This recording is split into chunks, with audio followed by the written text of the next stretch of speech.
જે મહેનતથી કામ કરતો હોય અને બધાને બાંધીને રાખવાનું કામ ગુરુદા આર્ટ્સ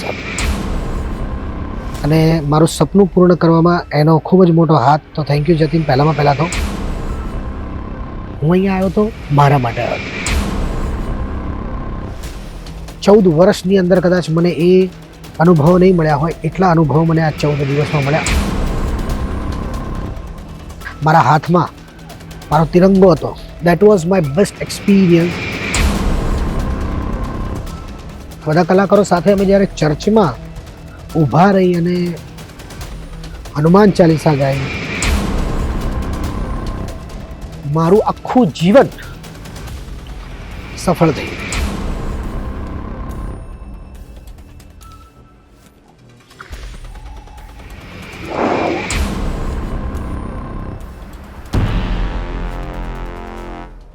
હાય ફ્રેન્ડ્સ, નમસ્કાર. હું છું અરવિંદ વેગડા. કેમ છું? મજામાં?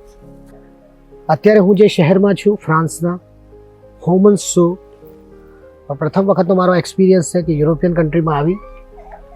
અને અહીંયા સૌથી વધારે મજા મને અહીંયા આવી કે મેં મારી આર્ટ થકી, મારી કળા થકી મેં જે કામ કર્યું, મેં અહીંયા જે મારી કળાને પ્રસ્તુત કરી એ મારી આત્મા માટે કરી. મને ખૂબ જ મજા આવી અહીંયા. જેમાં મારી પાસે ઇન્ટેન્શન એવો નહોતો કે ભાઈ હું અહીંયા પૈસા કમાવા આવ્યો હોઉં કે હું અહીંયા બહુ પ્રસિદ્ધિ મેળવવા આવ્યો હોઉં. હું અહીંયા આવ્યો તો મારા માટે આવ્યો હતો. બહુ મજાનો એક્સપિરિયન્સ. પહેલાં તો હું આના માટે ધન્યવાદ આપીશ ગુરુદા આર્ટ્સ જતીન સાધુને. થોડા સમય, બહુ જ નાની મુલાકાત, બહુ નાના સમયની મુલાકાત, પરંતુ એક અલગ જ વાઇબ્સ. અને મને એમણે જે વાતો કરી હતી કદાચ એના કરતાં પણ આ વધારે મને પ્રભાવિત કરતી ઘટના બની. અને એ છે આ ફેસ્ટિવલ કે જ્યાં હું પ્રથમ વખત ભાગ લેવા માટે આવ્યો. મારી કલાને મેં પ્રસ્તુત કરી અને જ્યારે મેં જોયું કે મારી સાથે વિશ્વના ખૂણે ખૂણેથી આવેલા કલાકારો, એ બ્રાઝિલથી હોય, મેસેડોનિયાથી હોય, યુગાન્ડાથી હોય, કે એક નાનામાં નાના ટાપુ પરથી હોય, કે ફ્રેન્ચ પીપલ હોય, કે જ્યાં અમે અત્યારે અહીંયા આવેલા છીએ, જે અદ્ભુત અનુભવ થયા, જે આનંદ મળ્યો, એ કદાચ આનંદ મને આટલા બધા કોન્સર્ટ કે આટલા બધા શોઝ અક્રોસ ધ ગ્લોબ કર્યા પછી પણ કદાચ નથી મળ્યો. This is one of the best experience of my life. જેમ કહેવાય છે કે ભાઈ કોઈ પણ વ્યક્તિ હોય છે, એની સાથે જે મિત્રો હોય છે, એની થકી તમે કદાચ એક જગ્યાએથી બીજું ડગલું માંડતા હો છો. એવો જ અનુભવ મને આજે જતીન સાથે થયો અને મારું સપનું પૂર્ણ કરવામાં એનો ખૂબ જ મોટો હાથ. તો થેન્ક યુ જતીન. પહેલાં તો અહીંયાના લોકો, જે ફ્રાન્સના લોકોએ અમને આદર સત્કાર આપ્યો છે, જે મહેમાન ગતિ અમે માણી છે, એ કદાચ આઉટ ઓફ ધ વર્લ્ડ છે. પ્રથમ દિવસ હતો, કહેવાય કે એમનો સરસ મજાના ચોક પર જઈને અમે જ્યારે પરફોર્મ કર્યું, પણ ખૂબ મજા આવી. એ લોકોનો આમ ભાવના કે બેસીને એ લોકો આપણું સંગીતને માણતા હતા. એ અમારા દરેકે દરેક કલાકારોને માણતા હતા, મને માણતા હતા. અને દરેકે દરેક કલાકારની સાથે મને ક્યારે એવું નથી લાગ્યું કે હું મોટો કલાકાર છું કે આ નાનો કલાકાર છે. બધા જ કલાકારો અહીંયા પોતાની કલાથી સરખા ખૂબ જ સારા મિત્રો બન્યા. આવો અનુભવ થયો પહેલા દિવસે. ઓપનિંગ સેરેમનીની વાત કરું, જ્યારે ઘણી બધી તૈયારીઓ સાથે ગયા, મને લાગ્યું કે ઠીક છે, વાંધો નહીં આવે, પરંતુ જે પ્રમાણે બીજા કન્ટ્રીઝના આર્ટિસ્ટોની તૈયારી જોઈ ત્યારે હું લિટરલી એમ થયો કે ના, મારી તૈયારી ક્યાંક ઓછી છે, મારે હજુ વધારે તૈયારી કરવી છે. એ લોકો જે શિદ્દતથી, એટલે કહેવાય ને, જે ડેડિકેશન સાથે પોતાનું પરફોર્મન્સ આપતા હતા, યુગાન્ડાની ટીમ હોય, બ્રાઝિલની હોય, મેસેડોનિયાની હોય, ચાઇનાની હોય, ક્યાંક કોકની એનર્જી લેવલ સોલિડ હોય, ક્યાંક કોકનું પ્રેઝન્ટેશન સોલિડ હોય, ક્યાંક કોકના સંગીતની એટલી બધી આમ મજા હોય. આપણા બધા જે ગ્રુપમાં આપણી પોતાની સંસ્કૃતિ સાથે તો આપણે જીવતા જોઈએ છીએ, પરંતુ જ્યારે એ લોકોને જોઈએ ત્યારે એમ થાય કે ના, ખૂબ મજા આવી રહી છે અને આવનારા દિવસો ખૂબ સરસ જવાના છે. પ્રથમ દિવસ બધાની સાથે થાક બધો જ ભૂલી ગયા. આટલી લાંબી જર્ની કર્યા પછીની અમે જે કહેવાય કે થાક લાગવાનો હતો, એ બધું જ અમે ભૂલી અને અમે માત્ર ને માત્ર આ મહોત્સવને માણતા હતા. ગઈકાલેનું પૂર્ણાહુતિ થઈ. મને ખબર નહોતી કે આટલા દિવસો આટલા જલ્દી જતા રહેશે. અમે લોકો ઇન્સ્ટાગ્રામ પર ઘણા બધા વિડીયો શેર કર્યા છે, ઘણા બધા સરસ મજાના એક્સપિરિયન્સ થયા છે. દરેક પળ જે છે એ મારા માટે જે કહેવાય ને આઉટ ઓફ ધ વર્લ્ડ હતી. અને એક અનુભવ જે છે, કદાચ હું બુક લખું તો મને એમ લાગશે કે આ જે મારા 14 દિવસ છે મારી લાઈફના, એ કદાચ કહેવાય ને કે 14 વર્ષની અંદર કદાચ મને એ અનુભવ નહીં મળ્યા હોય એટલા અનુભવ મને આ 14 દિવસમાં મળ્યા. અને મહેનત કરવાની પણ ખૂબ મજા આવી. બધાની જોડે ભાઈ ભાઈ કરવાની જે મજા આવી, ટિપ્પણી નૃત્ય સરસ કરતા હતા, ગરબા એ લોકો સરસ કરતા હતા. બીજા દેશોનું જ્યારે નૃત્ય શીખ્યું ને, એ લોકોની સંસ્કૃતિના, એ લોકો કેવી રીતે એમની ટ્રેડિશનને માણે છે એ શીખ્યો. એટલા થાકેલા હતા, સવારથી ઊભા ને ઊભા હતા, પગ દુખતા હતા, પણ છતાં જ્યારે એમનું સંગીત અને એમના સ્ટેપ શીખ્યા ને, ત્યારે મને નથી ખબર કે એ શક્તિ ક્યાંથી આવી, કેવી મજા માણી. કારણ કે જ્યાં તમને મજા મળતી હોય ને, ત્યાં તમને થાક કેવું નથી લાગતું, એ અનુભવ પણ કર્યો એમણે. અમને સરસ રીતે, અમારા ભાષાની બહુ જ બધી મર્યાદા હતી, છતાં પણ સંગીતને કોઈ ભાષા નથી નડતી, સંસ્કૃતિને કોઈ ભાષા નથી નડતી.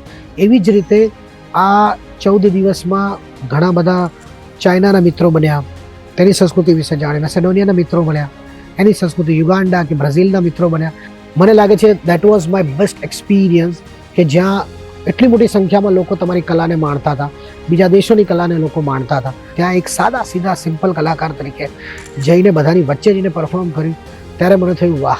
અને મને ત્યારે સંતોષ થયો પ્રથમ વખત મારી લાઈફમાં કે હું આ મારી કલા થકી એક જગ્યાએ પહોંચ્યો. પણ આજે એ જગ્યાએ પહોંચ્યો જ્યાં ભાષાની મર્યાદાઓ તોડીને આવેલા દરેક લોકો એક સંસ્કૃતિને માણતા હતા, એક કલાને માણતા હતા.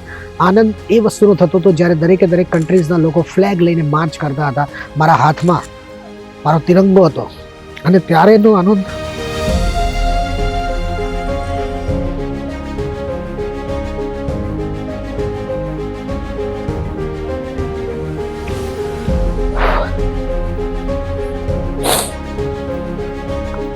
ચર્ચ. પ્રથમ વખત મેં ક્યાંય ચર્ચમાં પરફોર્મન્સ કર્યું હોય અમારા મિત્રો સાથે. મારી સાથે ધર્મેશભાઈ, મારી સાથે રાકેશભાઈ, જતીન, પ્રસન્ન, આ બધા કલાકારો સાથે અમે જ્યારે ચર્ચમાં ઊભા રહી અને હનુમાન ચાલીસા ગાઈ, ગાયત્રી મંત્ર ગાયો, ગીતાનો શ્લોક જ્યારે અમે લોકોએ ત્યાં ગાયો, અને એ અનુભૂતિ કદાચ મારી લાઈફમાં નેક્સ્ટ લેવલ પર હતું. અને અમારી સાથેની એક એવી કલાકાર લેઝલી, જે મૂળ ફ્રેન્ચ છે પણ એ જન્મે ફ્રેન્ચ છે, કર્મે ભારતીય છે. રામ નામનો અંગરખો પહેરીને એ છોકરી કથક નૃત્ય કરતી હોય, અને આપણું કહેવાય કે બહુ જ અદ્ભુત એક ભજન જે છે શ્રી રામચંદ્ર કૃપાલુ ભજમન, એની પર કથકના જ્યારે સ્ટેપ્સ લેતી હોય, અને એની ભાવના હોય, એની આંખોમાં ભારતીયતા છલકતી હોય ને, સાહેબ અહીંયા આપણને પ્રાઉડ ફીલ થતું હોય. બધા જ કામ કરતા હોય ને, પરંતુ આવો અનુભવ જ્યારે થાય ને, ત્યારે મને એવું લાગે છે કે જીવન સાર્થક થયું એક કલાકાર તરીકેનું તમારું. દરેક કલાકાર જે મહેનતથી કામ કરતો હોય અને બધાને બાંધીને રાખવાનું કામ, ગુરુદાસ સાહેબ. ઘણા બધા લોકો વિશે મેં સાંભળ્યું છે, પરંતુ આ વ્યક્તિ એવો છે જે કદાચ બહુ જ ઓછા, અને ઓર્ગેનાઇઝર કહીશ જ નહીં હું એને, હું એને ઓર્ગેનાઇઝર પણ નહીં કહું કે લીડર નહીં કહું. એ એવું વ્યક્તિ છે કે જે દરેકને એક સરસ મજાના પ્રેમના લાગણીના તાતણે બાંધીને વિદેશની અંદર સંસ્કૃતિ, ભારતીયતા, ગુજરાતીપણાને જીવંત રાખી અને લોકોના હૃદય સુધી પહોંચાડવાનું કામ કરે છે. હું એને હેટ્સ ઓફ કહીશ, આખી ટીમને. એવા અદ્ભુત કલાકાર, બધું કેમેરા કંડાર છે અમારા જક્ષીભાઈ, અને આખી અમારી જે ટીમ છે એની અંદર એવા કલાકારો, નાના મોટા બધા જ. અને એના લોકો વિશે આપણી બધી જે માન્યતાઓ હોય ને, તમે જ્યારે મળો ને ત્યારે તમને ખબર પડે કે પ્રેમ કોને કહેવાય, લાગણી કોને કહેવાય, ભાવના કોને કહેવાય. માનવ જાતની અંદર એક કલાકાર તરીકે જન્મવું ને, એ મને લાગે છે કે મારું આખું જીવન સફળ થઈ ગયું.